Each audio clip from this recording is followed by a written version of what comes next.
বনের গহীনে যে বাঘের গর্জন করার কথা, সেই বাঘ এখন বন্যপ্রাণী ও প্রকৃতি সংরক্ষণ উদ্ধার কেন্দ্রে চিকিৎসাধীন।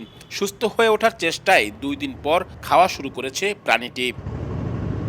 গাজীপুর সাফারি পার্কের 5 সদস্যের চিকিৎসক দলের অধীনে চলছে তার চিকিৎসা। ফাঁদে আটকা পড়ে বাঘটির সামনের বাঁ পায়ে ক্ষতিগ্রস্ত হয়। দীর্ঘ সময় না খেতে পেরে শারীরিকভাবেও দুর্বল হয়ে পড়ে। তবে চিকিৎসকদের চেষ্টায় ফিরে পেতে শুরু করেছে তার স্বাভাবিক আচরণ। বুধবার সকাল থেকে তার স্বাভাবিক ক্ষিপ্রতা দেখানো শুরু হয়েছে। পায়ের ক্ষতটাও অনেকটা সেরে উঠেছে। ধীরে ধীরে খাবারের পরিমাণও বাড়ছে। চিকিৎসকরা জানিয়েছেন, আপাতত নিবিড় পর্যবেক্ষণে থাকবে স্ত্রী বাঘটি। পুরোপুরি সুস্থ হতে 2 সপ্তাহ সময় প্রয়োজন। যখন উদ্ধার করা হয় তখন তার অবস্থা বেশ সংকটাপন্ন ছিল, ডিহাইড্রেট ছিল। এখনও মনে হচ্ছে যে জ্ঞানহীন পর্যায়ে যায়নি।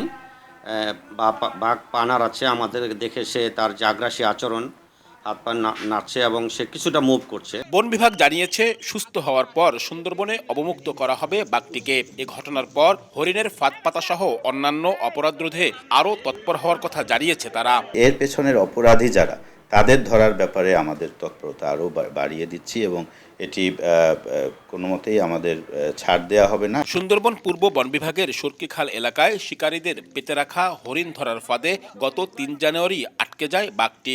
পরদিন স্থানীয়দের মাধ্যমে তা জানতে পেরে বন বিভাগের কর্মকর্তারা বাঘটি উদ্ধার করে চিকিৎসার জন্য নিয়ে যান খুলনার বন্যপ্রাণী ও প্রকৃতি সংরক্ষণের উদ্ধার কেন্দ্রে।